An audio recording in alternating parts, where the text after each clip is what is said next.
children of the world, welcome to the GT World Challenge Esports Europe Sprint Series, round 4 from the beautiful Kent countryside of Brands Hatch. Today we have a 60-minute semi-endurance race for you to enjoy, and talking you through all the action will be myself, Paul Jeffrey, and once again I'm delighted to welcome to the commentary box Mr. Ben Constanduros. Ben, good evening to you, sir. Would you believe a place that I've raced, Paul, in the real world? Brands Hatch is a spiritual home for me. Watched my first Formula Ford Festival with Mark Webber in 1996 win here, only an hour away from where I was born, and I love the place. It's a difficult racetrack to master. It's a difficult challenge for overtaking as well, but the mistakes cause great racing, and I can't wait to see how our massive grid of drivers in their fourth round of the championship get on tonight.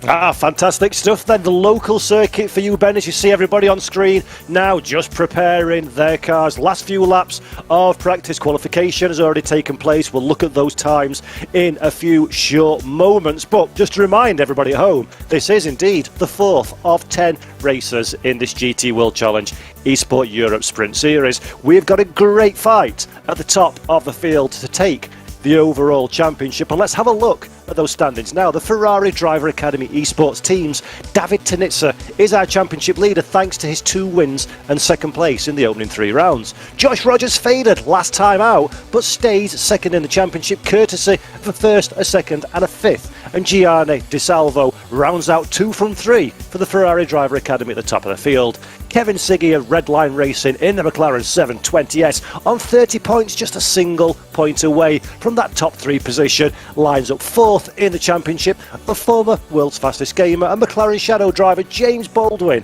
in 5th in the standings on 28 points. Had a disappointing race, did James, last time out. We'll be hoping for more here from Brands Hatch. Nils Naujoks, the GT4 British GT Esports champion, is 6th position for his BMW Motorsports Sim Racing by G2 Esports. Say that one quickly if you can. In 6th place, and Tobias Pfeffer 7th. Nikian Wisniewski for Williams Esports is 8th in the standings. Eamon Murphy for Yas Heat in 9th, and Luca Lozio in 10th place. Further down the order, we've got 16 drivers, Ben, who have scored points in this championship so far, and we've still got plenty of racing action to do, but it's looking like the David Tanitsa and Josh Rogers show so far. Isn't it remarkable, though, that someone like Wisniewski, who only came into the championship last time out, we didn't see him in the first 2 rounds, is already so high up the field, because we've had this concentration of the very best in a set of Corsa Competizione at the top of the field, with 2 wins for Tanitsa. He was also on the podium in the race that he didn't win, that Josh Rogers took victory of. And actually there hasn't been a huge amount of field spread with different drivers taking those podiums, but this time out, we are seeing a few new names, as we saw last time with Wisniewski coming in, to try and challenge the party and to see if they can mix it up a little. Yeah, we have indeed, and these are those names that you referred to. So drivers like Gianni Di Salvo, Luca Lozio, we know plenty about already. We've got Jens coming in for the VRS Coanda Simsport team in an Aston Martin. That's a new name on the list for us to look out for here in this race today. Kevin Ciggy returns in the Team Redline McLaren 720S GT3. Adrian Antomarchi, unfortunately for Redline Zach Racing, will not be on the grid today, cannot make it for the race, which is a shame. We'll no doubt see him again in future rounds. We're seeing Matthias Tizganevsky in the DV1 Triton Racing Bentley, another driver I expect to go well here at Brands Hatch. Luke Whitehead for SDL Esports by Logitech G Mercedes, going to be a fast car here today, I'm sure, so keep your eye out there for Luke Whitehead. Hamada Aziki in the SDL Esports, another one, but this time in the 720S McLaren, another very fast driver indeed. Nils Naujoks that we spoke about, Samir Abrami in the Renwelton Ferrari as well, fast drivers they are. Ayanori Rose for Jean-Alesi Esports Academy, the female racer, another name to keep an eye on. Bit of a difficult season for Ayanori so far, but we know that she has got the speed to be right at the very front of the field. Moreno Sarica for Williams Esports. Nikian Wisniewski made a debut in the championship last time out in the Bentley Continental GT3. Expect to see him at the sharp end of the grid. Robbie Stapleford for Zancho Simsport in the McLaren, another very strong driver returning to the front end of the grid. And Angus Fender former British GT driver in the real world, returns for BS competition in the BMW M6 GT3. So keep your eye out for Angus Fender as well. We've seen plenty of him in eSport competition. Dare McCormack, a new name for Williams Esports, another driver we expect to be quick here at Brands Hatch. So let's keep our eye out. And Ben, we've said it pretty much every round, and it remains true every round. That is a talented field of drivers, isn't it? Every time we do a race, we seem to see more talented drivers being attracted to it. They see the first round, they go, oh, I might try to qualify for the second round. They do qualify for the second round. Oh, remember, only the top 5 actually get a guaranteed place into the next round of championship. So we are seeing more and more drivers being drawn in to take part in this, and it's fantastic to see such an incredible grid of drivers that are not just talented on ACC, but have got multi-talented facets from other platforms, whether they be arcade or simulation. The likes of Josh Rogers, who is a world champion on other platforms, as is Tanitsa, world champion on other platforms. And yet we've got the world champions on ACC as well with us. And it just provides us with a fascinating battle of different talents and different manufacturers and vehicles every single time we go racing. It really does. It's also absolutely fabulous, as you say, because only the top 5 automatically qualify. The rest of the drivers have to take part in the hot lap competition. It opens the opportunity, doesn't it, for some drivers that are maybe less well known in the world of esports to put themselves on a world stage and really show their skills. And we've seen it many times before. Some of these names that are not as established, shall we say, as some of the stars, put in big shows, put in big performances, and then get snapped up for professional contracts. Yeah, absolutely. And so many of these drivers are with very high-profile teams like Yas Heat, Williams Esports, RHG, the Romain Grosjean team. FDA stands for Ferrari Driver Academy. So that's a works Ferrari team, effectively. Redline represented, McLaren with McLaren Shadow represented. And for me, the biggest thing about this championship is it's attracted the likes of Coanda, who we know as the giant in iRacing, but never really did anything other than iRacing. And for me, a team that is rounded is a team that can do all different kinds of platforms, and they were only dedicated to one. So to see them come in and to see them with Josh Rogers doing so well, that gives a huge gravitas to this particular championship, the platform as a whole, and what SRO are doing for esports in general.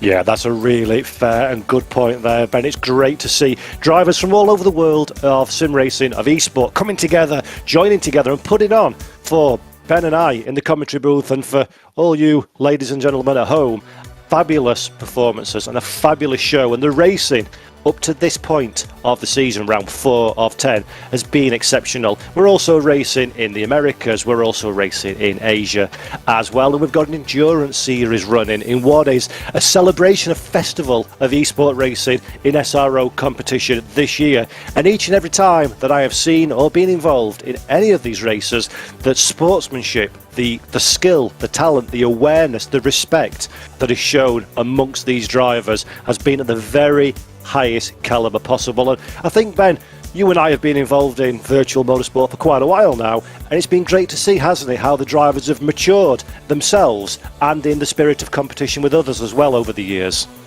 Yeah, you approach the racing in simulator racing quite differently to the real world. I was chatting quite recently to Moritz Lerner, who has been racing online for a long time but didn't have very much real world experience, and was quite surprised at how differently people race when they race in the real world. They are less aware of their surroundings, they are more aggressive with the kind of moves that they do, even though actually the danger is obviously a lot more when you're doing real world to when you're doing virtual world, because you have so much more information, and especially on ACC with the radar system, you have no excuse for turning into somebody on ACC, because the radar system tells you that there's somebody alongside you. There is on other platforms a vocal system, but sometimes that can be a little bit behind, but the radar system is absolutely accurate, so you have to give the other drivers respect. And if you don't do that, then the race direction, the real world stewards that are watching these races know that you've basically looked at your radar and disrespected your competitor. And so we see fantastically close racing, but very fair racing throughout everything that we do. And That gives me a little bit of a worry for our race tonight, because Brands Hatch is a very tricky racetrack to overtake on if you're an absolute perfectionist. However, it's very hard to be very perfect around Brands Hatch. Super easy to make mistakes. And so those mistakes, I think, will create our racing this evening. There's little errors, and there are so many variables in ACC, as you well know, Paul, that don't exist in other platforms. If you just get your tyre pressures just slightly wrong because the temperature of the track or the temperature of the air is slightly different to what you were expecting, you can be well off the pace. And so that is crucial too. Well, speaking of the pace, let's have a look at the grid. David Tinitzer is our pole position man ahead of Nikitin Vezneski in the number 333 Bentley Continental GT3. Our new driver in third position, so great there for Dare McCormack. Gianni Di Salvo in fourth, and Gregor Schill fifth on the grid in that beautiful looking McLaren. Number 7, sixth place goes to, as I just lose the screen for a moment, which makes it slightly challenging to tell you who qualified where. Bear with me 1 second and I will do some catching up. We've got in the number 3 McLaren there, Jean Alesi Esports' Luca Lazio in 9th, James Baldwin in 10th position with Nils Naujoks all the way down in P11. So Naujoks has work to do indeed if he wants to get a good result here at Brands Hatch. Tiskovic, in 12th position ahead of Malinowski. Dominic Blyer in 14th place for the Lamborghini Huracan GT3 Evo ahead of Aziki in P15, and Artur Camara all the way down in 16th place in the BMW. Alongside Camara is Petrochenko in the number 26 Porsche 911 GT3, and Schuniger 18th. British GT star Angus Fender just passing you on the screen there in 19th position, and Renaded Masood in P20.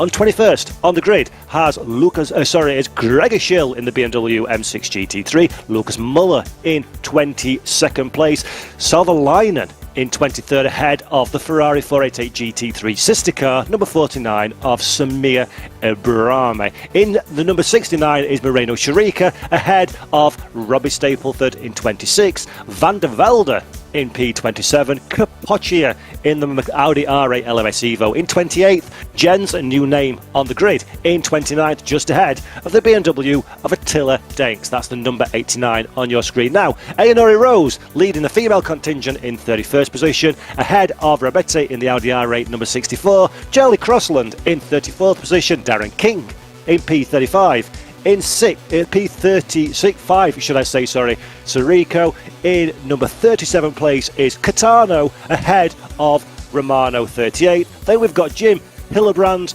Craner, Pedrozzini and Catalin rounding out the 43 cars that will make up this, the fourth race of the GT World Challenge Esports Europe Sprint Series. And Ben, the big takeaway from qualifying, you don't see the times on your screen, but we can see them on ours.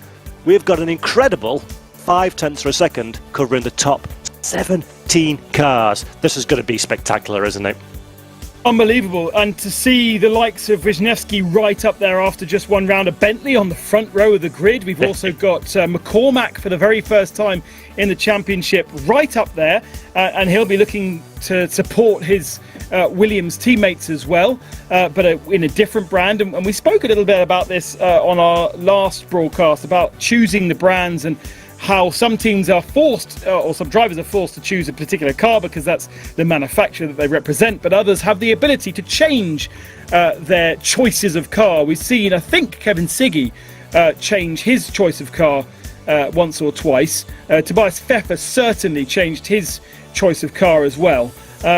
And we've only got 16 drivers out of a 44 car field that have actually scored points, so not many drivers able to get themselves into the positions where points are important. Darren King, for instance, I think you said down in 36th position, so he will be upset considering in round one he was able to score a couple of points in his Honda NSX.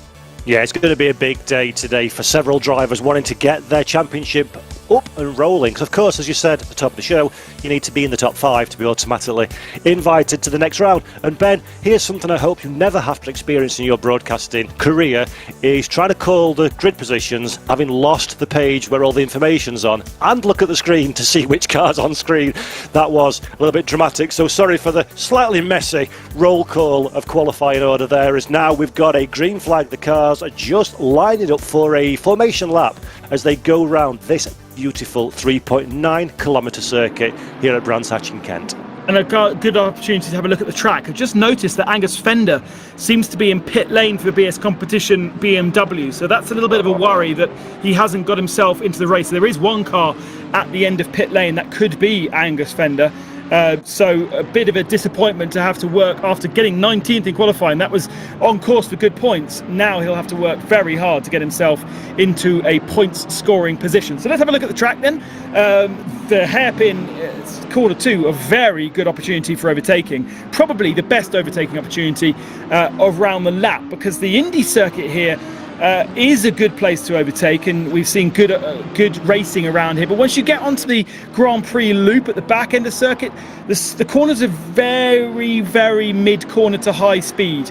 Mid to high speed corners, and so overtaking, there's not big braking zones, especially in these aerodynamic cars. It's difficult to get alongside, and therefore overtaking is limited. So into turn 1 is a possibility, but Paddock Hill is a difficult corner to judge properly. But if you can line them up, going into turn 2 is probably your best option, or going into Graham Hill Bend is the next best thing if you fail through turn 1 or turn 2. Yeah, absolutely. As you say, we're using the Grand Prix configuration here at Brands Hatch, and you see Hawthorne Bend on your screen there. Very fast section of racetrack in aerodynamic dependent cars, quite stiffly sprung as GT3 cars are as well. It is incredibly easy, isn't it, Ben, to just make a little bit of contact with your rival, and then very, very quickly that's going to lead to an accident with fields so tightly compacted as we have in the SRO series. One car crash suddenly becomes a 4-car crash. Yeah, and the one thing I've found about both racing this on ACC and in the real world is a GT car is quite big around the back end of this circuit. It feels like it takes up a lot of space on the track, and so each corner requires you to carry more speed than you really think you should. A couple of them are blind apexes, and so really you are having to commit so much into some of these corners, even into Stirling's at the last corner before you come back onto the Indy loop, has so much camber that it sucks you through. So every corner you're taking more speed than you should do, and if you take a little bit too much speed, there is no gravel trap, there is no tarmac runoff area, it is straight into grass and barrier. Right then, here we go. Time for the talking to stop and the racing to begin. The cars are coming down to the start-finish straight to begin the 4th round of the GT World Challenge Esports Europe Sprint Series. Looking to the timing gantry, waiting for that green light is David Tanitsa in pole position. Away they go, green flags away. Tanitsa to the inside of Paddock Hill. Ben Wisniewski around the outside in the big Bentley. Can he find space? No, he cannot. He slots in front of his Williams eSport teammate in second. So 1, 2 and 3 through the first section of corners, nice and clean. The Mercedes under significant pressure. That's our new driver, Dan McCormack loses out to Gianni Di Salvo. Great move from the Ferrari man on the exit of Druids. Di Salvo up in the 3rd position, further by the VRS Kawanda car alongside Kevin Ciggy for 5th and 6th position as we're running down into Surtees for the very first time. Kawanda outside, red line. Kawanda inside. Who will make it through the corner? Kevin Ciggy currently holds the position, but too wide coming into the Grand Prix loop, Ben. Yeah, that is Jeremy Boussaloup in the VRS Kawanda and Kevin Ciggy, and eventually Kevin Ciggy was going to take that corner. A big loser, I think, in the first couple of laps. Once again, the Porsche not getting the tyres up to speed, and Josh Rogers having a bit of a wobble through Druids, through the chicane. There was drama further back, which I think caught up Artur Camara, who may well be out of the race and in the pits. But we had a bit of a melee further back. We've lost quite a few drivers that are not on your timing screens right now, but they are at the bottom of the timing screens. Clean at the front, quite normal at the front. Wisniewski was very lucky to have his teammate just behind him, McCormack, to allow him to tuck into second position. And I think actually McCormack has dropped behind Di Salvo now as well. Plenty of drama in the opening turns. We're riding on board now with VRS Commander Sim Sports Josh Rogers. Remember, this is the driver who's second in the championship. The championship leader is also the race leader. Rogers all the way up the rear of Lozio's McLaren. Lozio goes to the inside into the hairpin. Rogers has the outside line. Dangerous position now. He has put his Porsche. Will he be run out of road on corner exit? Yes, he will, as is the rise of Luca Lozio ahead, and Josh Rogers remains in 10th position, but he will look in his rear view mirrors and see the ever ominous presence of Nils Naujoks in the BMW behind. So Rogers trying to make a move. Naujoks recovering from a reasonably poor qualification session, and meanwhile David Tinitza, Nicola Wisniewski, Gianni Di Salvo and Dare McCormack are our top 4 drivers. Now as we look at Naujoks on the attack, Josh Rogers goes defensive. Naujoks with plenty of overrun through the right hand corner, not quite enough speed to make it stick, but Rogers goes deep, runs onto the grass. McCormack Naujoks now under pressure from Tiskovic as well. Drama everywhere you look, Ben. Did he get through? Did he get through? No, he's hit the ball. He's hit the wall. Huge there from Tigovic. So he is out the race. Hopefully he didn't collect too many other cars with him. Oh, wow. Really? He can't be still running. He completely oversteered into the wall. Seems to be okay for the moment, but I'm surprised that the car doesn't have too much damage. But it was he put himself in the right place there going into Hawthorns, and Naujoks did not. He put himself to the outside line, never going to work around Hawthorns. No point even trying. You might as well blend out the throttle and sit on the rear. But Naujoks tried it around the outside, opened the door for guys to come down the inside of him at the next corner. Never a wise move into Hawthorns, and it does seem as though, once again, Josh Rogers struggling with a Porsche on the first couple of laps. Once he gets settled in, he's a danger, but Luca Lozio just in front of him, really defending right now, and it's not something I would be doing so early in the race. You just need to knuckle down, get your lap times in, and make sure you're on the racing line. And Lozio defending into turn 2, defending into turn 4, compromises his speed and compromises the speed of everybody behind him as well. Yeah, Lozio, as you say, on the defensive, that has cost him over a second now to this little battle pack that we're looking at being headed by Kevin Ciggy in the McLaren. Jeremy Butluke that we're looking at there in the Bentley Continental has Luke Whitehead giving him good attention, and James Baldwin at the back of the list. Now this is riding on board with Gianni Di Salvo, heading up to the Druids hairpin on the opening lap. There's a door open there alongside the Mercedes-Benz. A little bit of contact on the rear quarter. That spins the Mercedes round. A check-up effect further down the order as well. We just saw one of the VRS Commander Porsches of Josh Rogers getting involved in that. Rogers did well actually to keep the car pointed in the right direction. But Ben, what was that, fair or foul opening lap shenanigans? Well, the door was kind of not really open. It was ajar, wasn't it? And he kind of half invited to create contact, really. Interesting to see what the stewards say about that one, because ultimately the contact that then happened allowed Di Salvo to get past McCormack, and that's the way it stayed. But it had a huge influence further back, because all that checkup meant contact, and further back, oh, this is later on in the lap then, and this is the massive impact into the wall that Tichovic had. Was it him or was it somebody else? No, it was him. Ooh, side-by-side contact into the wall, and he carries on. There's no way that car is straight. And that has got to be the definition of an unlucky, lucky piece of racing. Tiskovic just getting involved in the follow-on contact, but hits the wall exactly the right angle and exactly the right piece of racetrack to immediately return and back into the heat of action. So Matthias Tiskovic, 13th position after that bit of drama. Nicola Wisniewski that we looked at briefly there in second position. That is Tiskovic on screen in the picture there for the Triton Racing Team, the very aggressive looking Bentley Continental GT3. Tiskovic has got Petrichenko and Muller for company as well. So remember folks that we pay points down into 10th position in this race, and of course the top 5 in the championship progress to the next race. This is a 60-minute event. There will be a mandatory pit stop in around 25 minutes or so, and Capocci and now Ben, 21st position, has got some attention from Savalainen behind. Just on Tichovic there, even though the car doesn't look damaged to our eyes, he will be feeling the effects of that contact. That car will not be running as fast, and for the rest of the race he'll be dragging around damage to the suspension and aero damage as well. They're all wearing wife beaters this evening. I don't know whether it's obviously hot in wherever they are. It's not hot where I am, but Yas heat is affecting Andrea Capoccia tonight, and the wife beater is the way forward to keep himself cool, and the gloves obviously. Yeah, that's unfortunate when doing sim racing. A lot of people at home that maybe aren't involved in the driving aspect of sim racing will say, well, it's just playing a racing game, sat down on a seat, how physical can it be? But of course you've got the stresses and strains. Tiskovic now under pressure from Petrochenko in the Porsche, not quite making the move stick. It's Petrochenko in the last turn, tries again up the inside, but so far Tiskovic holds off the advances of the Porsche driver. But just going back to my point again a little bit, there is the mental strain of concentrating for a long period of time, pushing to your limits. You're wearing often things like gloves on your hand to protect the quality of your steering wheel, to give you better grip as well. There's the force feedback of the wheel itself, which can, depending on your settings and the unit that you're using, offer a significant amount of resistance as well. So it's not as simple as just sitting there in a nice air-conditioned room, nice and cool, sitting down playing games. It is a very surprisingly physical sport, which is why a lot of the drivers are looking to minimise the amount of clothing that they're using here today. And 13th place now, Tiskovic, as you say, Ben, maybe carrying a bit of damage, is very much the cork in the bottle here.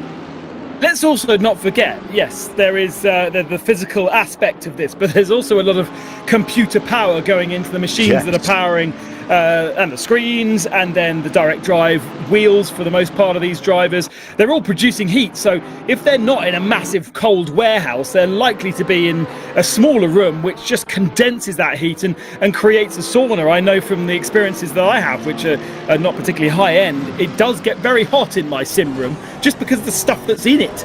So all of these boys, especially in the height of summer, will be suffering quite a lot from that. And we know from Jimmy Broadbent's shed that sometimes he can't even do a stream because his shed overheats, and therefore everything else inside it overheats, including him.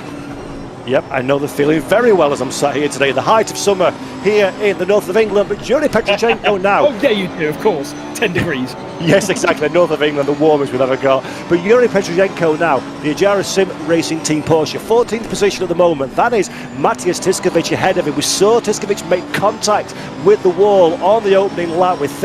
We suspect he's carrying damage, and the lap times would suggest that one. Malinowski, a little bit further up the road, is now gapping this pipe. Petrochenko's got Muller, Schill, Schuniger up, fighting for the position behind, gets a good run through Paddock Hill Bend, good run up the hill. The car ahead of Tiskovic goes defensive through Druids. He'll keep the car in the middle of the racetrack now as we're looking for the car behind of Muller in the 23 Mercedes. This is such a dangerous position for Petrochenko. He wants the overtake, but he can't afford to give a gap to the chasing pack, as we're looking now for an incident on that one involving car 69 and 49. Drive-through penalty for car 69, which is Moreno Sirica for Williams Esports. So Sirica will soon be travelling down pit road to say hello to the stewards and race officials. Yeah, and I think we saw quite a lot of cars lost on that first couple of corners. I don't actually have the live timing on my screen, but I did notice there was a couple of cars, including Arthur Camara, in the pits after about 3 or 4 corners. So definitely something pretty major happened, and someone's to blame for that, and perhaps it's Soroka who made contact with one person, but then that has a knock-on effect for many others. Right, Ben, put yourself in the shoes of these drivers now. You've got a potentially hobbled Bentley ahead of you, clearly going much slower than you're capable of doing, but you're in a battle pack of cars. If you're the following chaser, if you're Petrochenko in the Porsche number 26, do you push and attack, or do you allow potentially one of the cars behind to overtake and then challenge Tiskovic ahead and take advantage of what that might bring? How do you do this from a strategic point of view? Well, oh dear, that's a right mess through Druids there. But as Petrochenko, he's tried a couple of times, hasn't he?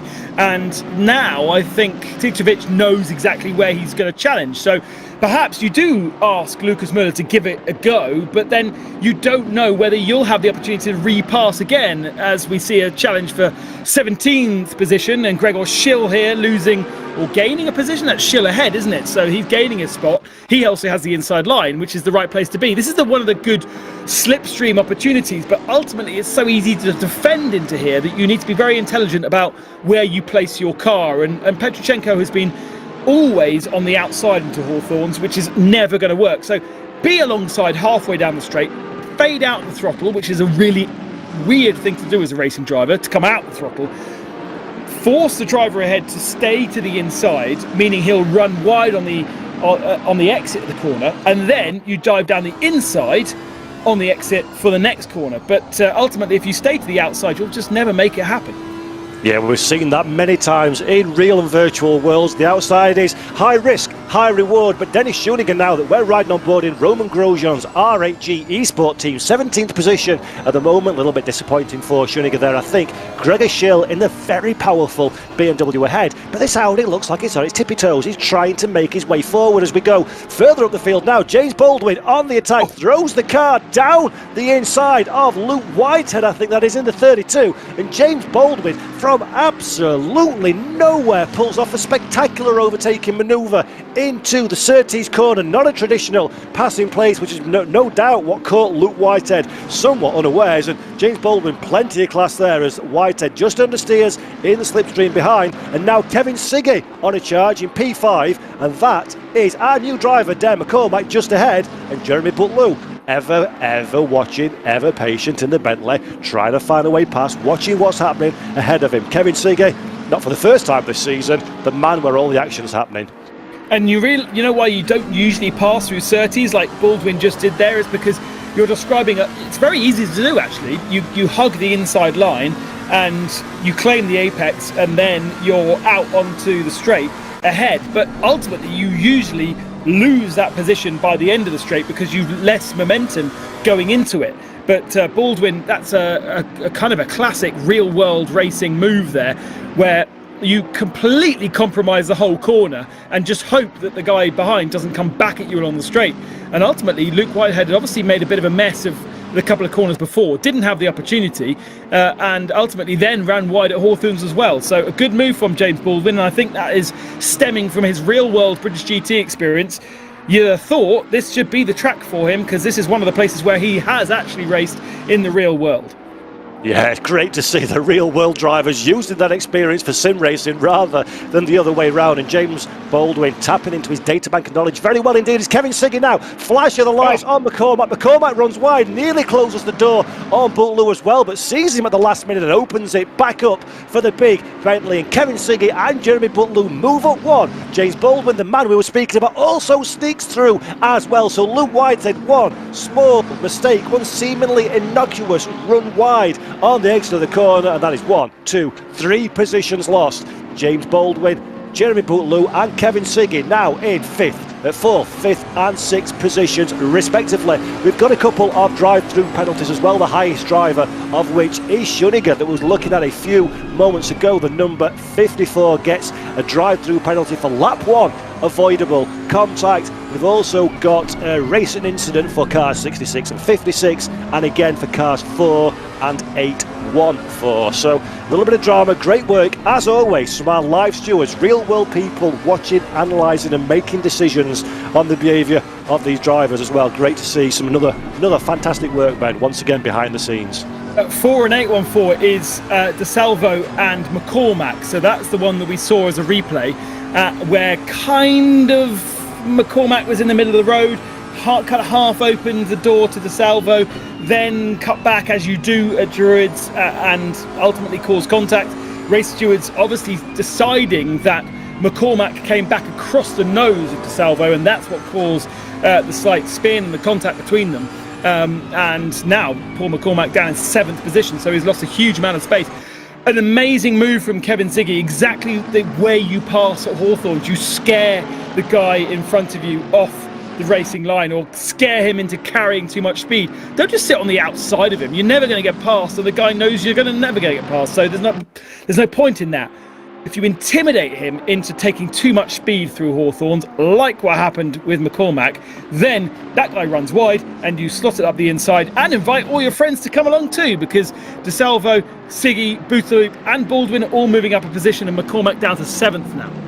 Great stuff so far. The opening 15 minutes of this GT World Challenge Esports Europe Sprint Series race here from the Brands Hatch Grand Prix circuit. Gregor Schill attracting a drive-through penalty in 15th position we've just seen on our screen. But let's take a moment to have a quick recap while we're around 10 minutes away from the pit window opening. David Tinitzer from pole position retains the race lead by a scant 0.2 of a second from this man you see on your screen now, Nikita Wisniewski for Williams Esports in the Bentley Continental. Gianni Di Salvo, after a little bit of opening fracas and drama, has recovered to 3rd position ahead of Kevin Ciggy in P4. Just behind those two drivers is Jeremy Butler, who was just looking at there in the second VRS Coanda car in 5th position. James Baldwin in 6th place. Dare McCormack, our new driver, is running in 7th despite being involved in quite a bit of drama in this opening 15 minutes or so. Luke Whitehead,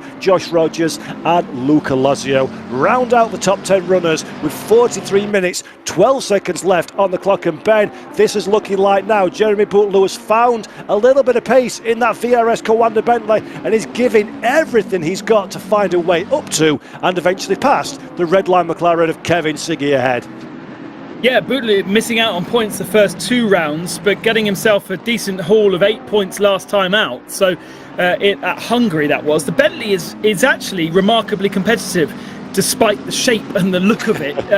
The balance of performance both at SRO and at SimGrid, so the real and the virtual, which are both combined to make what we see here today, perhaps favouring the fact that the thing is actually not supposed to be a race car at all. It just really doesn't look like it should be, but it's a very competitive machine. The build that is done by M Sport is a very good chassis, and Bootloop has been making his progress felt, that's for sure. You know, he's a veteran now of sim racing, one of the oldest members of the Coanda team, and a man that is very experienced in iRacing, but the whole Coanda team learning their craft in ACC, and it definitely looks like Bootloop, well, he's flying the flag for VRS Coanda right now, with Josh Rogers making up 1 position up ahead of Luca Lazio in 9th spot.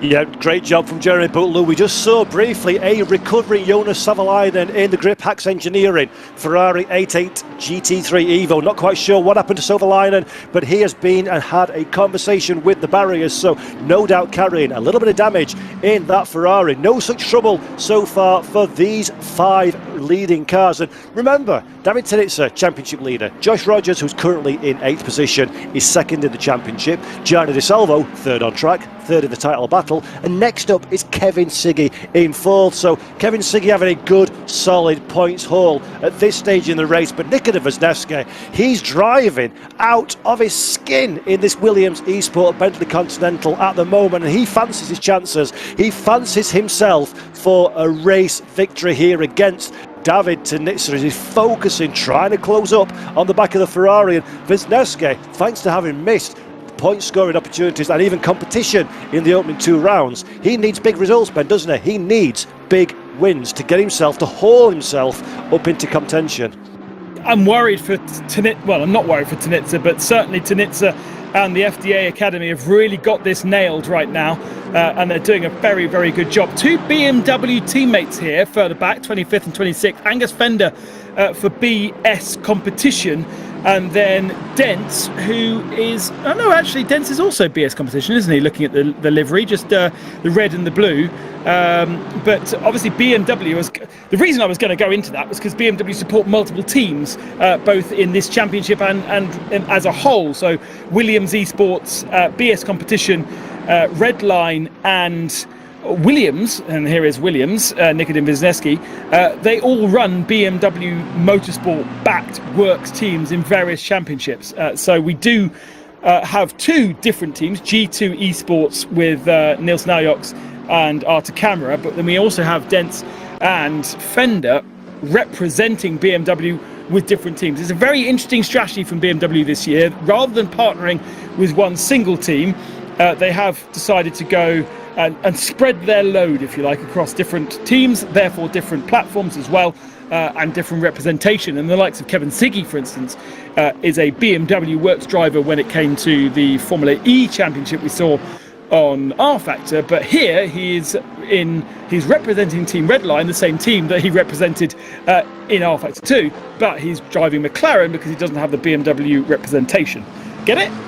I actually knew all of that before you said it, but I feel like I know less now. I've heard it out loud. An incredibly complex world is the world of sim racing. As it becomes more and more professional, many drivers getting professional paid contracts do this for a living. It's stepping up from the amateur level. Of course, there's still very much a place for amateur drivers, for hobbyists, for people to enjoy competitions, racing, the battle, the thrill of motorsport. But when you get to the level of something like an SRO Esports sanctioned series, many of these drivers, their entire purpose and being in life is to be fast in a virtual race environment, and fast they most certainly are. This man included Gianni Di Salvo for the Ferrari Driver Academy team over in Maranello racing at Ferrari HQ. Di Salvo third position, and just going back to that opening lap bit of contact that we saw with McCormack, we have been informed by our race direction that Di Salvo had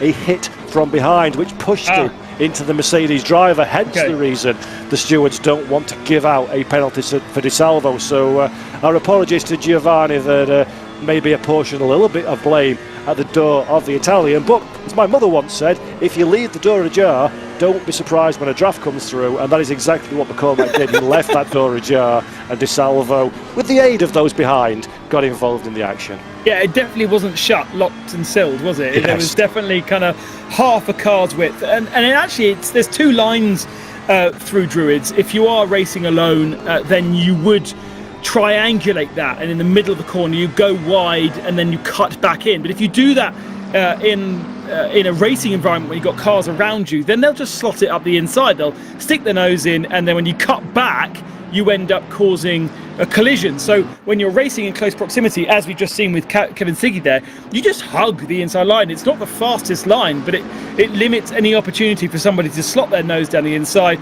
to cause an incident. And so it's one of those weird corners that you, in qualifying, actually take very differently to how you do in the racing world. And this is going to be interesting. We've got Kevin Ciggy in a McLaren, we've got the Bentley of Bootloop, and then we've got the McLaren of Baldwin. And Baldwin needs a better result here, because in round 3 it wasn't as strong as we saw in rounds 1 and 2, where he was on course or fighting for podiums, and so he's dropped to 5th in the championship behind Ciggy and behind Di Salvo, and he has a great opportunity here to get himself up at least to 4th position. That would then give him a 4-second gap to Di Salvo ahead. And to throw an extra curveball into the mix, Ben, we are just a few minutes away from the mandatory pit window. So reminding everybody at home, a mandatory pit window is a 10-minute period of time in the race where each and every car must visit the pit lane. They must go into their pit box and they must take on board a minimum of 1 litre of fuel.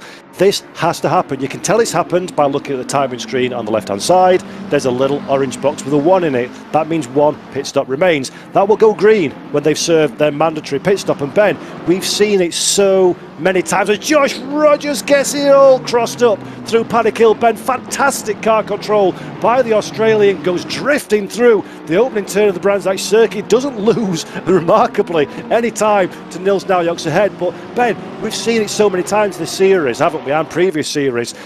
Your strategy in the pit window can be the difference between winning or losing positions on track, can't it? Let's have a look at Wisniewski, very important, and also this battle here. We've got Bootloop kind of stuck at the moment, and he can't get past Ciggy. Ciggy is as fast, but, you know, as we said, overtaking is difficult. He's got a car that's different, so it's performing differently in different parts of the circuit as well. Those two drivers, how they approach the pit stop window versus their competitors could be the difference between passing that competitor and not. Wisniewski in the Bentley looks like many parts of the circuit he is the faster guy. He's right on the tail of Tunitsa, and if he times his pit stop right and does something different to Tunitsa, he could jump him.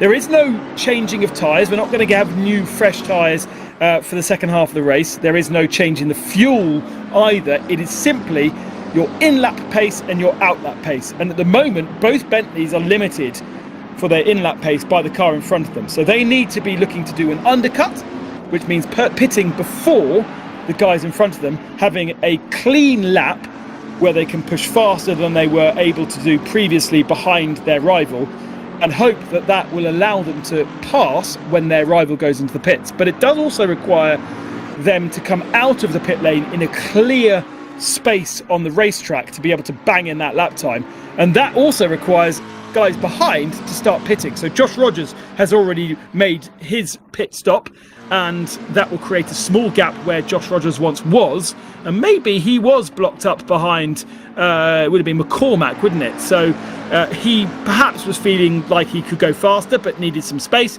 so now he's tried to find himself some space by pitting. Whether he has or not, we'll find out in a second. Fantastic stuff. Very, very interesting to see Rogers be the first of the so-called front runners in this championship, hit down from 9th position. So we'll keep our eye on Josh Rogers and the progress he makes as the next 10 minutes or so unfold. Kevin Ciggy once again past pit entry, decides against making his stop at this stage. Jeremy Bootloo now tries to affect the overtake out on the circuit, coming into Paddock Hill Bend, doesn't have enough of a run. We saw the Bentley just roll off the throttle slightly, doesn't want to get too close to the back of that McLaren and compromise himself. Whitehead down pit road now as well from inside the top 10. So Luke Whitehead, Josh Rogers, 2 top 10 drivers down pit road early in this pit window. We've still got 8 minutes and 2 seconds left for the drivers to serve their mandatory stop. Whitehead will probably come out just ahead of Josh Rogers. We see him tumbling down the timing screen now, and look there, look Ben, Baldwin, James Baldwin now, he gave himself a bit of a breathing space, a bit of a gap to these two in front, and now he's right back on the rear of this pack. So Baldwin very much being delayed by the fellow McLaren driver and the Bentley in the meat of the sandwich. It'll be interesting to see if Baldwin on this lap comes in and decides to take himself away from this battle. Josh Rogers, it hasn't worked out for him. He fell into a battle of cars, into a group of cars, so his outlap would have been compromised. He now seems to have a little bit of space, but there's not that many cars further back that are making pit stops. These guys at the front are going to fall into 15th, 16th, 17th position, and none of them have made pit stops. So that is what the team managers at the very least will be looking at. They'll be looking at the gap and the amount of time it takes to go through pit lane and do their pit stop and go, there is no gap. We can't go into clean space right now, so there is no point in pitting, and that is why we're not seeing any of our drivers pit in the first half of this pit window, and it is only 10 minutes. Yeah, real shame for Josh Rogers. This day has suddenly become interesting and much harder than it was already. This is the Australian driver that we were speaking about now. A little bit of a gap. Blue flags being waved as well. So traffic, something else we need to throw into the equation. We've not spoke about traffic on this tight and twisted and Brands Hatch circuit at this stage in the race, and that will no doubt have a part to play as the race progresses. But Rogers, 20th position, came down pit road in position 9, I think it was, or maybe in position 10, as we're seeing Gregor Schill go serve his pit stop, and Sicario now with a stop and go penalty as well. So Josh Rogers maybe made the wrong decision, but we'll find out in the fullness of time. Well, he came out in traffic, didn't he? And for one lap he was really boxed in, but now those cars have pitted around him and given him clear space so he can get his head down. And every single lap he's on a different part of the track than his rivals after pit stops. Is clean track that perhaps they don't have. But I'm surprised to see the gap now widening between Tanitsa and Wisniewski. He doesn't feel like the Bentley is being held up by the Ferrari now. Di Salvo is right there to pounce when he needs to be, and none of them have chosen to pit. And even the Ciggy Booth-Luke-Baldwin battle have now come across the line. Neither of them have pitted. We're going to see them all pit at the same time. They need to watch more GT racing and understand that they could do undercut and overcut.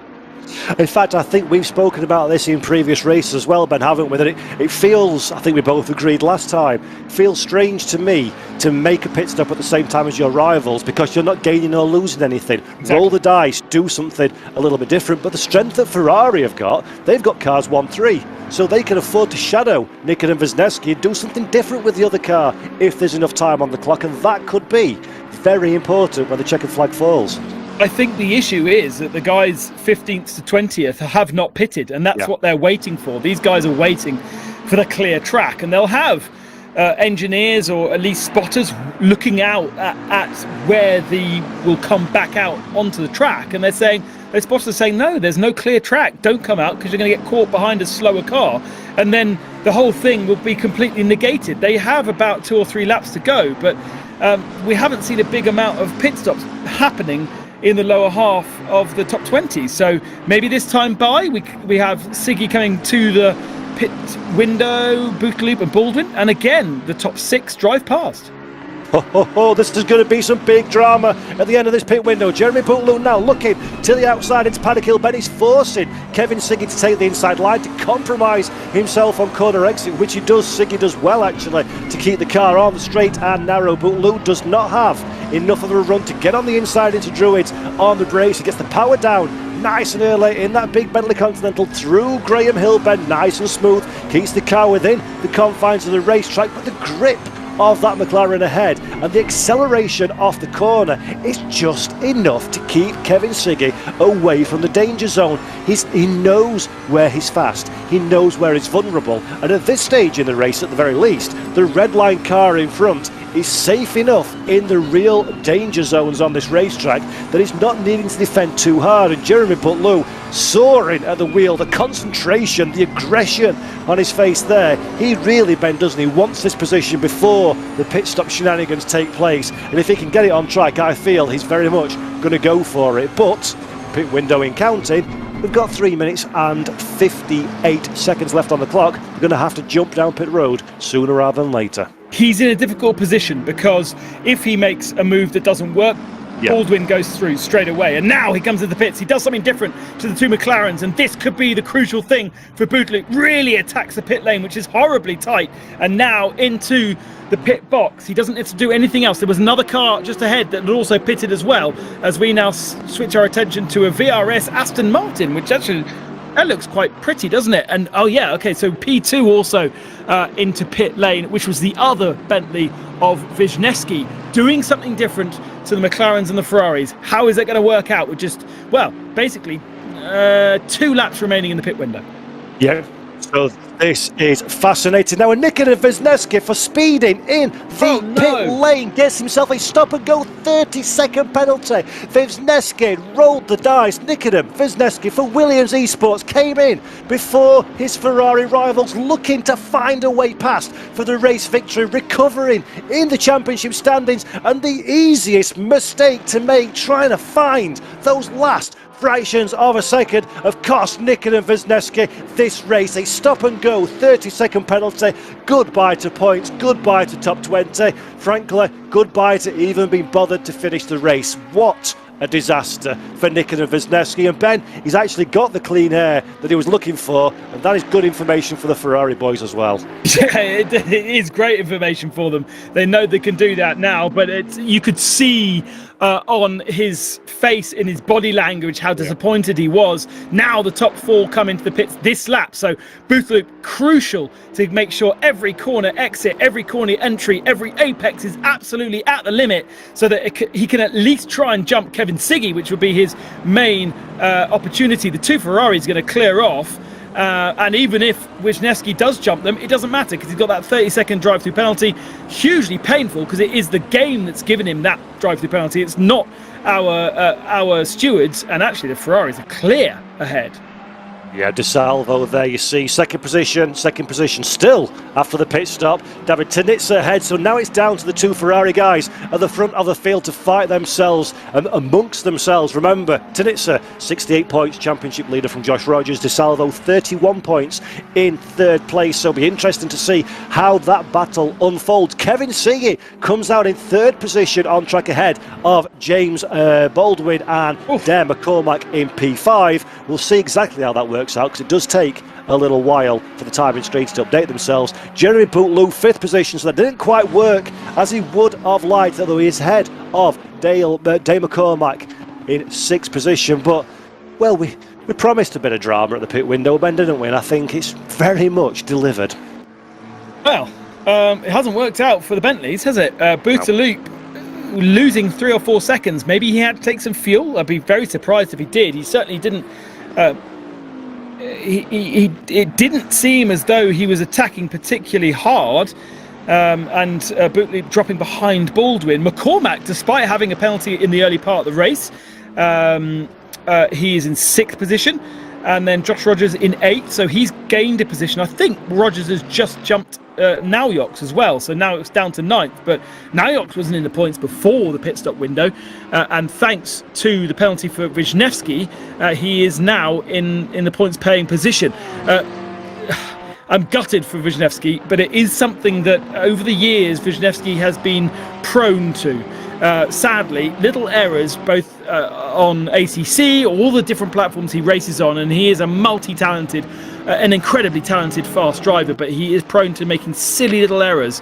And unfortunately today, that is a tiny little error that's cost him massively, because a stop and go for 30 seconds is, as you say, a write-off completely.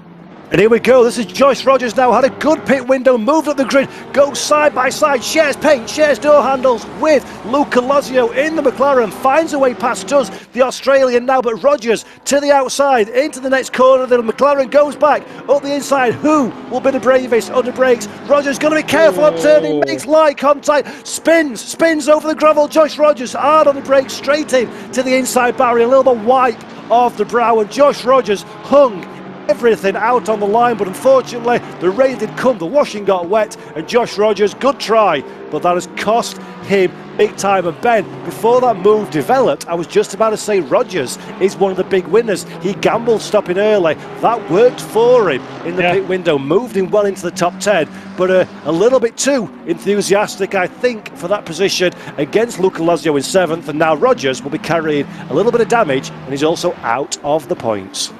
He dropped behind Luca Lozio, because remember, he passed Lozio very, very early on in the race. So Lozio was a very big winner in the pit window. The McLarens generally seem to have done very well out of that pit window. But ultimately, Rogers, that's a lack of track experience, I think, because you just don't do that. You just don't try and hang it out around the outside of Hawthorns. In the real world of my very brief motorsport career, I tried to do that and it didn't go very well, and basically did the same thing as what Rogers did, but I didn't continue racing. You just can't, because the racetrack almost comes at you if you try and drive around the outside and carry more momentum. He should have backed out of it, let him go past and fight another day. But the problem is, on this track with such high competition, that you can't risk track position. And I know exactly why Rogers tried to duke it out around the outside, because he knew that if he lost out to Luca Lozio there, he may not get past again for another 4 or 5 laps. Such is the competition, but the track, definitely no chance. No outside lines through Hawthorns. Yep, real shame for Josh Rogers there. I think we're about to watch a replay. So here we go, coming through Surtees corner. Rogers has already made the move, but he's not got enough of an overlap, and then the McLaren's got some more horses in a straight line. Rogers stays on the outside, starts to close the door. There is no room. Off on the gravel, keep the foot planted, does well to avoid BMW, and it's straight for a date with the Armco for Josh Rogers. And yeah, Ben, I see exactly what you're saying. It's very, very much a case of come away from that one and live to fight another day. But in the heat of competition, the desperation to recover as many points to David Tenitzer as you can, just one move too much, wasn't it? And he would have been an absolute hero if he'd managed to complete it, because he had a slide on.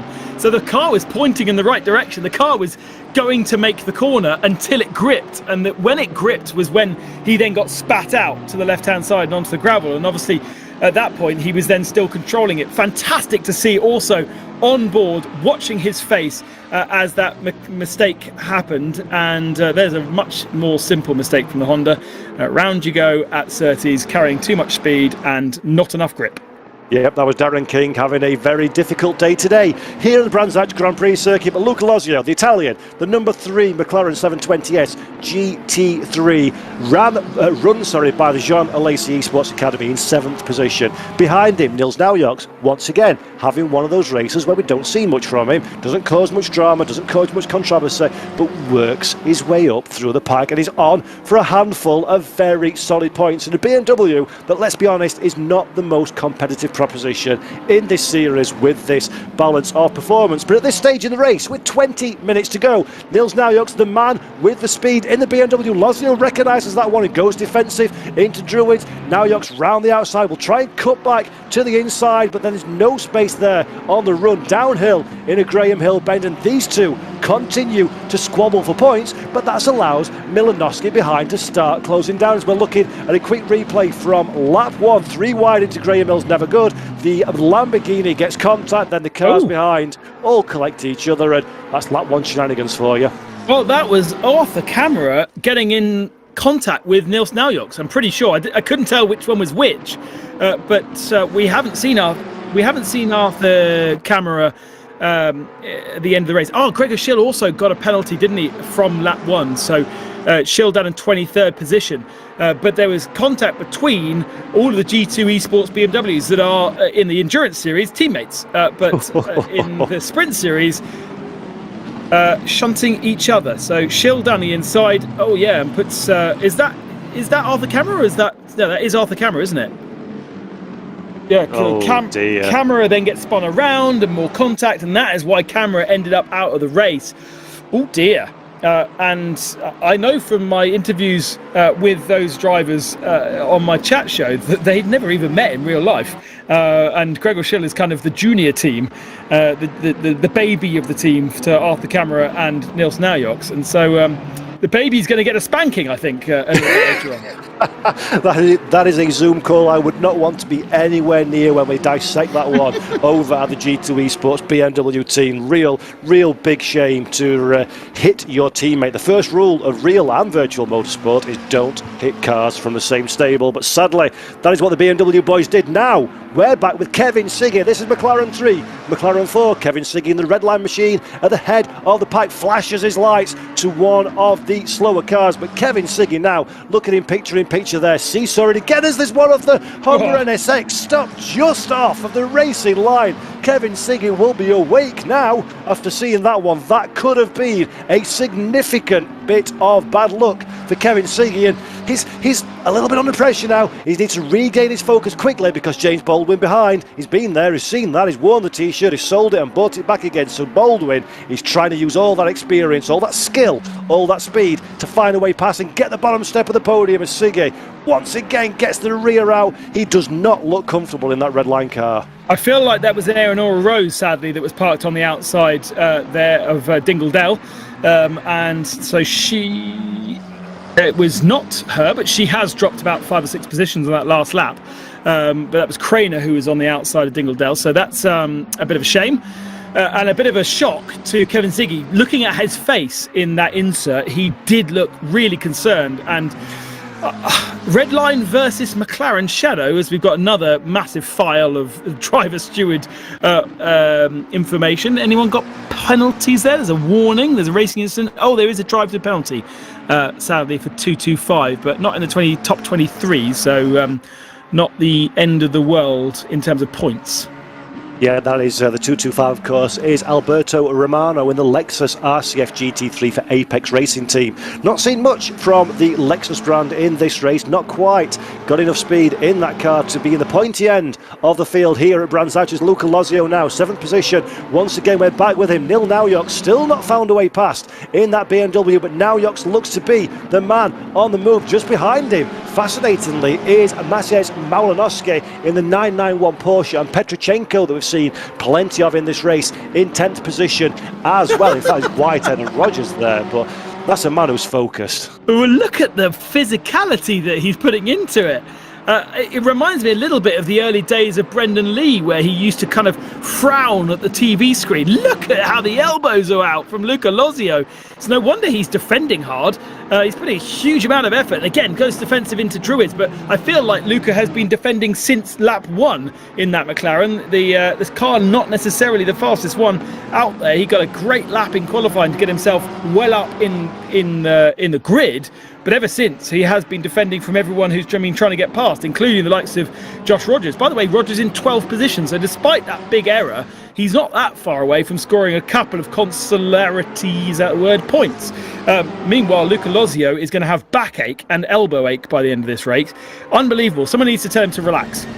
And also, the commentator's curse there, Ben, as you're talking about Josh Rogers, he wins himself the reward of a 15-second penalty. Not quite sure what that is for, but we'll look in a minute, as now this is the best opportunity for Nils Naujoks so far. Lozio being forced to defend into the Grand Prix loop section of corners. He's on the sub-optimal line as we're running down now into Stirling's. This is going to be a good opportunity for Naujoks to line up the McLaren ahead, but Lozio does well to recover the car through the hairpin, gets a good run into the final turn here at the Brands Hatch Grand Prix circuit through Clark curve. Now the McLaren has got good natural straight line speed. It's a very aerodynamic car compared to the BMW, but the BMW's got grunt and go power, and now it goes to the outside, inside, goes to the outside, can't find a way past, looks at the outside of Lozio, tries to cut the car back through Paddock Hill Bend for the run up into the hairpin. Not enough of an overlap. Now Yox thinks about it, decides against it, keeps his car nice and tight. Remember, Malinowski, Petrochenko, Whitehead and Rogers are all as one behind this BMW, trying to find a way past while these two squabble for position. They'll be looking for opportunities, and Lozio now has got 13 minutes and 57 seconds. Can he keep up this exceptional defence from Nils Naujoks, from Maciej Malinowski, from Petrochenko, Whitehead, Rogers, Muller and Capoccia up squabbling over the places behind. Naujoks again has the run, has more horsepower in the BMW, but does not have enough racetrack to place that German car alongside the McLaren.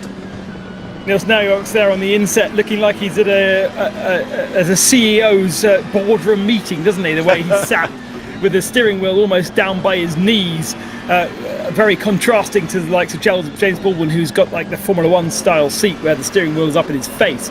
But everyone with their different styles, and Nils Naujoks switching to the right hand side to have a look at who's chatting to him, somebody giving him some advice.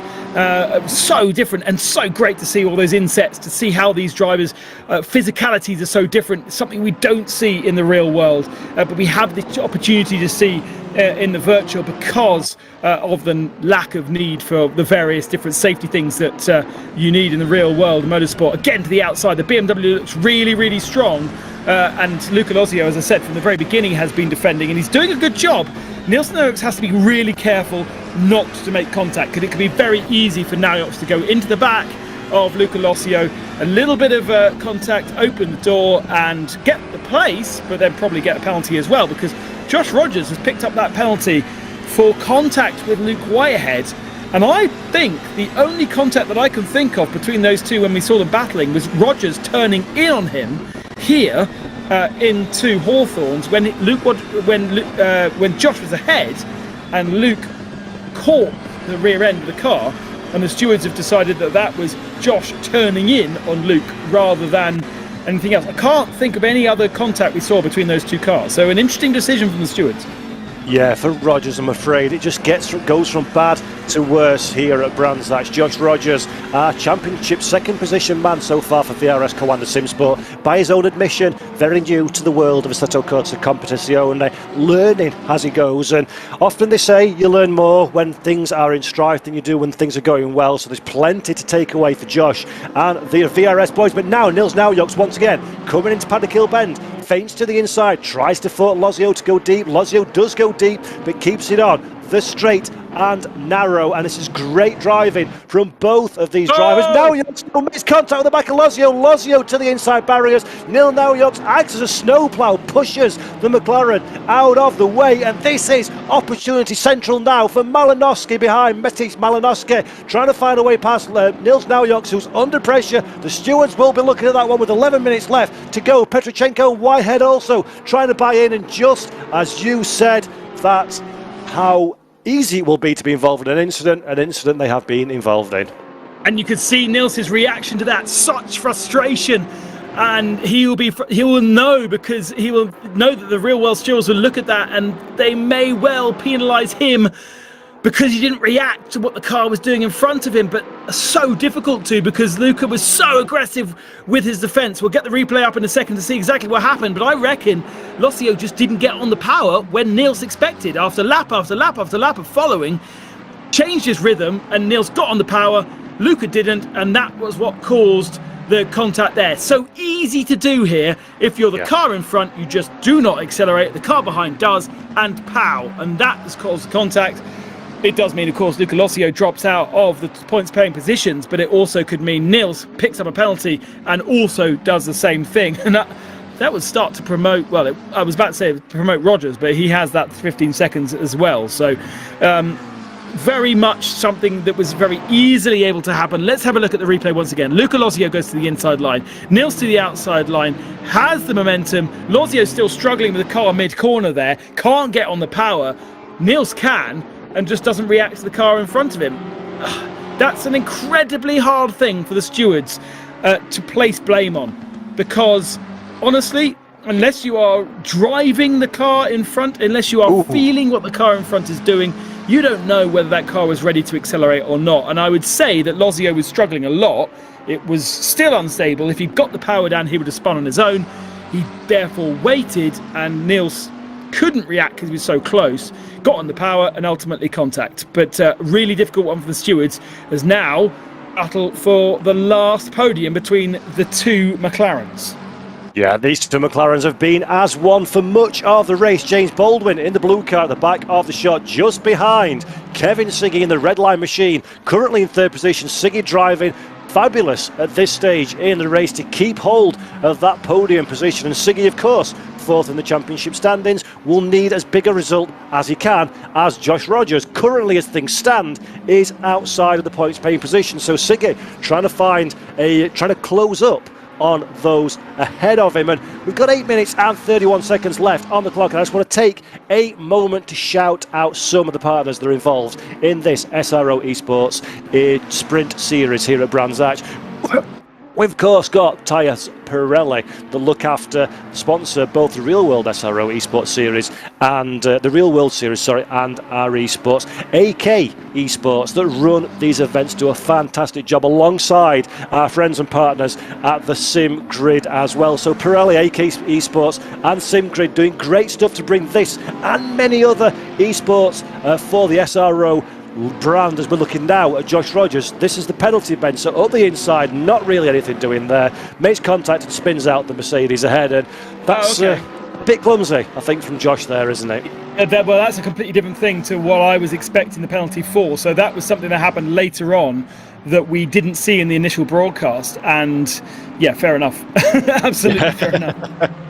Yeah, Rogers must be feeling the frustration. It's so hard. You prepare heavily for these kind of events. You have a whole team of people behind you, an engineer, a coach in your ear, fellow colleagues, VRS Coanda House, of course, in Germany, where a lot of the drivers all co-inhabit and work together. And then you're looking for a good result, you're looking for a good race. You find the car doesn't have the pace you're expecting. Come qualifying, you're a little bit further down the order, you're up against it in the race. Your main championship rival is taking the race lead. Niels Naujoks drive-through penalty. That's the answer to that question. Naujoks drive-through from 7th position, so his day's just gone very much wrong as well. Naujoks, 7th position, has to go visit the pit lane with 6.5 minutes left on the clock. Stay off Twitter, people. It's gonna be a night. That's really unfortunate for Niels. It was, he was in such a dangerous position for that kind of thing to happen, and ultimately, being so close, being so threatening, was pushing Luca into mistakes. And he made the mistake, but unfortunately Niels was so on top of him that he couldn't avoid the contact, and that's really unfortunate for Niels. In the championship hunt, best of the BMWs, 6th position coming into this championship, coming into this race. Will score no points for this race. Neither will Josh Rogers. And so, actually, where's Tobias Pfeffer in all this? Is he even racing tonight? That is a name that I have not spotted actually on the other grids. No, so Pfeffer, 7th in the championship, I don't think qualified for this round. So Hill will also lose out in the championship. Wisniewski should have scored points from 8th position in the championship, but will not because of his misdemeanors. Eamon Murphy is another one I don't think qualified after actually 2 no scores. You go down, you get to 10th position in the championship, and you get to people who've only scored 8 points so far. It's been such a concentration of talent at the top of the field, but we're going to see the likes of Ciggy and Baldwin move up, that's for sure, and great to have Bootloop contributing some more points to his championship challenge. He'll be up into the top 10 as well. It's actually very interesting because, again, just going back to what we spoke about earlier in the show, the top 5 in the championship finishers automatically qualify for the next race. So because we've got quite a few big names not taking any points away from this one, that is a bit of a saviour for the likes of your James Baldwins and Kevin Siggys of this world, although Ciggy in 3rd position, Baldwin in P4. And as we're getting towards the end of the race, we're starting to see quite a few mistakes from some of the drivers. Rogers, you'll see the little red plus 15 seconds next to his name. He'll have that added to his race time at the checkered flag. So although Rogers will remain 12th on track and just behind Luca Lozio, is about to try and find a way past, he will drop down the order when the checkered flag falls. Nils Naujoks has to serve his penalty before the race comes to a conclusion, and within 3 laps of being awarded it. So wherever Naujoks finishes and crosses the line on track is where he will be classified. So that's at least going to get resolved before the checkered flag waves. But something that needs to get resolved before the checkered flag waves is this battle. James Baldwin in 4th position still, but now Jeremy Butler has thrown the lasso on the back of that blue McLaren and is finding his way up to the rear of this fight. We've got 4 minutes, 3 cars, 1 piece of tarmac, all to be decided before the checkered flag falls. I smell drama. As you know well, Paul, they have a house at VRS Coanda where they all race from, and they have a huge team that do social media, that do marketing, that do the management of these races. And you have to say that VRS Coanda have not done a particularly good job in terms of the pit stop strategy for Jeremy Boutaloop, who is between these 2 McLarens before the pit stop and dropped 3 seconds to the McLarens by the end of the pit stop window. But what a drive for Boutaloop to get back onto the tail of Baldwin. It's going to be a hard man to pass. Kevin Ciggy, I think, will start to feel huge pressure. We've only got 3.5 minutes left, and they're not far away also from Di Salvo, who keeps flashing into the screen. But Boutaloop doesn't have to worry this time about somebody behind. He can throw it up the inside. If it doesn't work, it doesn't work. But ultimately, he'll be risking nothing to try and get past James Baldwin, whereas before, when he was trying to get past Kevin Ciggy, any mistake that he made from the pass would mean he would lose a position to Baldwin. So a very different situation here as Boutaloop looks above his screen. He'll have another one up there that might have the live timing or some more information for him to absorb. And Boutaloop now, as I say, a very different situation. And Baldwin is suddenly in that same situation that Boutaloop was in the first part of the race, where if he does throw it down the inside and make a move that doesn't work properly, he will lose a spot. And for the championship, where these guys are in championship contention, if you ignore the domination of Tunitsa, who we've not even really spoken about, they'll lose huge points. So they need to be careful with a big, long 10-round championship. This is what I love about motorsport. Meanwhile, while we've been watching this battle, Nils Naujoks has been served his drive-through penalty. He drops to 16th in the running order, and Luca Lozio, after more drama than a good 3-part serial on TV, Luca Lozio gets back into the top 10. Josh Rogers just behind him, carrying that 15-second penalty after the flag as well. So Lozio, not quite the result he was hoping for, but still a deserved point for what has been an incredibly good drive. And look at Jeremy Boutaloop now. He's watching these 2 McLarens. He's wondering whether will they sort themselves out, or does he want to get involved and start throwing the car into gaps, seeing if he can make something happen with 1 minute 35 seconds left on the clock, with Gianni Di Salvo just a tantalising few car lengths up the road, shortly ahead behind of his teammate David Tunitsa. This has got to be, you've got to do it, haven't you? You've got to throw the dice and see what happens, as Di Salvo's going very slowly indeed, actually starting to lose significant ground to these 3. As we know, the tyres start to wear at the end of these races if you're not too careful with them, and they are really designed for an hour race. So if you've been too vicious with them in the early part of the race, then they might not give you any grip at the end. So, as you say, this little group of McLaren and Bentley closing up on Di Salvo, it's not going to be enough, because we are going to be into the last lap at this last time by. The only thing that Boutaloop can do is just throw it up the inside, and I suppose you risk contact. There is that possibility, but ultimately he's going to sit there and pick up a P5, which is good. You know, he's never been in the P5 situation, but that Bentley today was faster than where he's going to end up. He should really be P3. He should be ahead of Ciggy. He should be ahead of Baldwin. He was ahead of Baldwin early on, and it'll be a bit of a disappointment, I think, come the end of the race. Just a little shout out to our left-hand side screen, David Tunitsa. We've not spoken about him. Pole position, faultless drive, 7.5 seconds up the road. An F1 Esports driver, a champion in F1 Esports, which is an arcade game. It doesn't feel anything like ACC, but he is absolutely taken to this platform so well, dedicated his time to it, and now coming away from here will have a really healthy championship lead going into the second half of the season, whereby he'll be having to switch between F1 Esports and ACC. Right now, he's focused fully on ACC, but the F1 Esports Championship will begin soon. It'll mean he will have a dual focus, and that will be very, very challenging for him.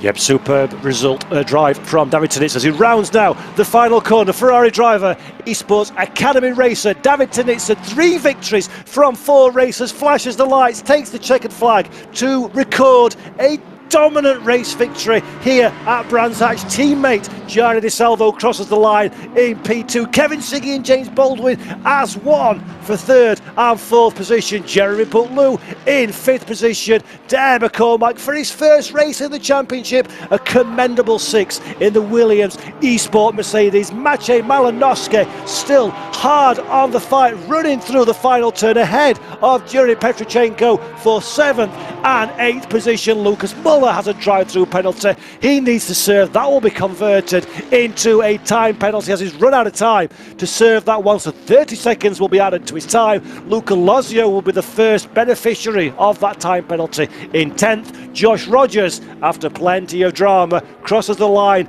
in 11th place but will move down the running order. Luke Whitehead, a disappointed 12th. We've got Charlie Crossland 13th, Sovalainen 14th, Nils Naujoks after his controversy in the BMW in 20th position. And Ben Constanduris, we promised the ladies and gentlemen at home a drama-filled 60 minutes of virtual racing action. And once again, congratulations to Pirelli, congratulations to AK Esports, congratulations to SRO and the Sim Grid. We've had ourselves a jolly old time and a fabulous race. Yeah, wonderful racing all the way through the fields. Some controversy for you guys to chat about on our various forums and social medias across our various platforms for the next couple of weeks, but it has been, as you would expect from Brands Hatch, absolutely mega, and an unsurprising victor in David Tinitz, because he really has been the star of the show. But I would have liked to have seen I'd like to have seen a bit more of a challenge from some of the others on that lead battle, but ultimately they all got stuck into their own little battles across the top 10 positions.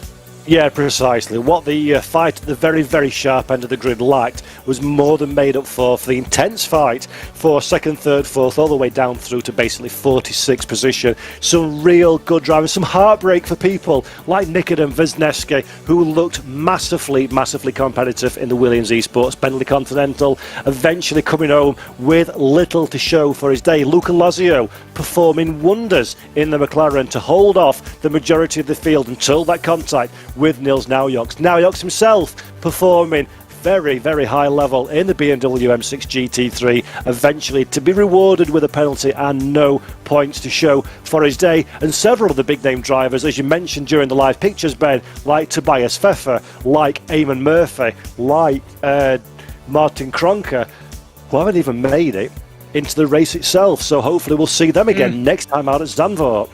Yeah, exactly. And every time that these races are broadcast, more and more stars get dragged into the championship. We saw Brendan Lee last time out. We didn't see him in this one, but hopefully we'll see Brendan Lee represent once again for FDA. And they all want a piece of the action. And it's great to have the likes of Josh Rogers come in. And I was a bit... honestly, when he came in and dominated that first round, or got himself so competitive in the first round, I thought, that's not a great representation of the talent within ACC. But now... everyone's kind of stepped up the level and gone, okay, well, if you're just going to rock up and dominate, we'll push our level even more. And we're seeing that more and more now, that the ACC regulars are challenging those guys that have jumped back in, and the whole competition is just getting so much more and more fierce. It certainly is, and we're just hearing in our ear now that our race winner, David Tinitz, is loitering somewhere in the communication channel to talk to us. David Tinitz, I feel like I've said this before, I'll say it again. You are a winner in the SRO GT World Challenge Esports Europe Sprint Series. Congratulations. Thank you, Paul. This one was really, really fun.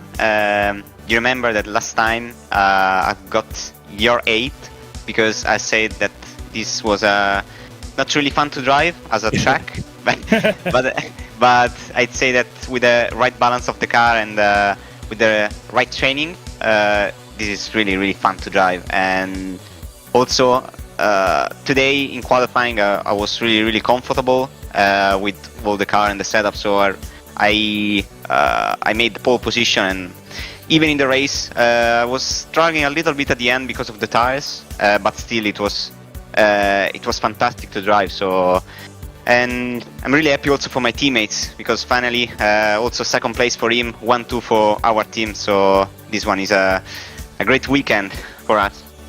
Yeah, fantastic stuff, David. And we didn't see much of you on the broadcast due to the level of domination, but I will say that Nikitin Wisniewski gave you a good run in the early stages of the race. Was there any point you felt like you may be in danger of conceding track position? Yeah, of course, the Bentley of Wisniewski in the first stint was really fast. The Bentley, actually, if it's really close in the qualifying, it means that in the race it's faster. So in the first part of the race, it was really close, but in this track it's really hard to overtake. So yeah, I felt like in danger, but not for an overtake, because only a mistake of me could have cost the first place. So yeah, I was really I had a lot of pressure, but I was safe, because overtaking here in this track, if you don't make a mistake, is pretty hard. Yeah, absolutely. And of course, Nico took himself out of contention with that mistake on pit road, and that promoted teammate Gianni Di Salvo into second position. And for a while, Gianni was quite close to you on circuit. Were there any discussions between yourself and the team of would Giovanni be allowed to attack and fight you, or was it a case of protecting that championship lead? No, of course. Right now, both me and Giovanni can win the race, so we can have a fight. But of course, in the second part of the race, I was struggling a little bit with the setup. So we were also safe in P1 and P2, so there was no point to have a fight. So we finished the race as we finished the first stint. So nothing to do. Yeah, but also next races, if we will have to have a fight and we are safe, why not? Fantastic. And of course, for a driver that's proclaiming to hate the Brands Hatch Grand Prix circuit, that's a very scary proposition for your rivals. And next up is Zandvoort on the 23rd of July. How do you feel going into the round in the Netherlands? Before this race, I thought that Brands Hatch was worse than Zandvoort. But I need to say that, yeah, probably this one is better to drive. Zandvoort, even in F1, I don't feel really comfortable with the track. Here, I just need a really good setup, and that's it. In Zandvoort will be really hard. So, of course, I will fight for the best as always, and let's see the next race. It's amazing how a race victory can help you fall in love with a racetrack. David Tinitza, 4 races, 3 wins and a second position and a dominant championship lead. Congratulations once again on a perfect execution of a perfect race. Thank you, Paul. Thank you, everyone. Ciao. Ciao, David. And Ben, what an incredible drive. So calm, so collected, despite taking a fantastic victory. David Tinitz is a man on top of his game at the moment, isn't he? I feel like we're responsible for educating David in all the very best racetracks around the world, because as he said in the interview when he was interviewed after the last victory, he wasn't looking forward to Brands Hatch because he didn't like the circuit. Now he likes the circuit because he's raced on it, and it actually is a mega circuit. Doesn't really like Zandvoort, but by the way, David, if you look at any of my interviews that I've ever done online, there are 3 circuits that sit behind my head. Brands Hatch is one and Zandvoort is another. So there's another one of my favourite circuits, and it will be a circuit that you will love by the end of some decent training. And also feels very different to the one that's in F1 Esports as well, because it is effectively the old version, if you like, on ACC of the circuit that's been heavily modified for Formula 1. And the Formula 1 version is obviously the newer version that's guessed, whereas on ACC we do it with the lasers, and so it's very accurate indeed. And it will be a couple of weeks before we go to Zandvoort on the 23rd of July. I cannot wait. Yep, it's going to be another fabulous day of racing, and once again everybody at home, thank you so much for sharing some of your precious time with us this evening to watch the 4th round of the GT World Challenge Esports Europe Sprint Series. Thank you to our drivers, to our race event organisers. Thank you to the people behind the scenes that hand out the penalties, and certainly thank you to the man in the virtual commentary booth alongside me, and actually for a change in the same country as me today, Yes. Mr. Ben Constanduras. It's been a pleasure. Great to chat with you, and I don't actually feel like it's the middle of the night by the end of the race. That's great. Yeah, fabulous stuff. Thank you, everybody. And until next time, Zandvoort Sprint, 23rd of July. See you then. Take care. Bye-bye.